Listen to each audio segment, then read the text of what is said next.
qu'il peut renaître de ses cendres. On parlait de l'ex-Pastef à un certain moment. Aujourd'hui, en une décennie, ce parti arrive à prendre et le pouvoir législatif et le pouvoir exécutif. On va revenir sur ce parcours de cet homme avec Alassane Ba qui signe ce portrait. Le temps de laisser Diatou Cissé nous rejoindre. Il est l'artisan de cette victoire de Pastef, Ousmane Sonko. La tête de liste de la coalition au pouvoir s'est illustrée du début à la fin du processus qui a mené à cette razzia de sa coalition.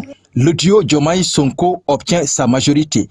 La campagne électorale menée par la tête de liste de Pastef, qui a été l'une des meilleures ou la meilleure, s'est reflétée dans les urnes. Au début, ce n'était pas évident pour le Pastef et son leader, mais ils ont été résilients jusqu'au bout. Les épreuves qu'ils ont eu à traverser ont pu forger sa personnalité.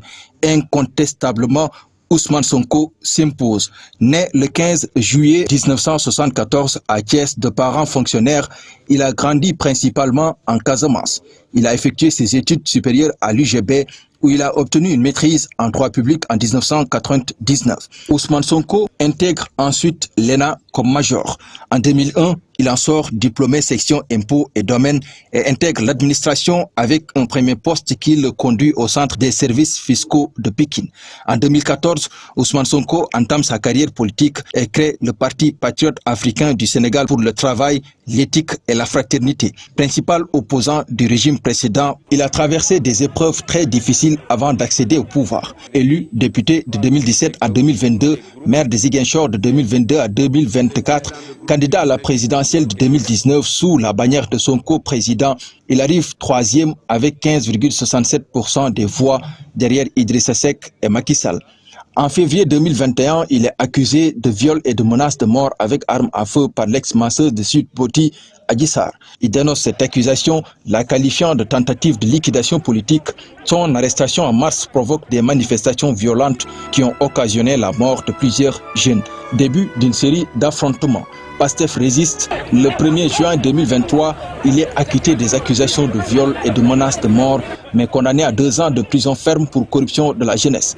Le 4 janvier 2024, la Cour suprême confirme sa condamnation de 6 mois dans le cadre du dossier de diffamation l'opposant à Mamba Ignan. Sa candidature à l'élection présidentielle compromise. Ousmane Sonko choisit Diomaye, qui était aussi en prison.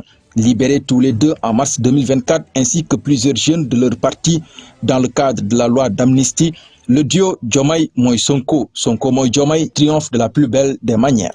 Dès le premier tour, avec plus de 54% des voix, Ousmane Sonko choisit ses candidats, bat campagne avec eux et gagne pour eux. Merci Alassane. Est-ce que c'est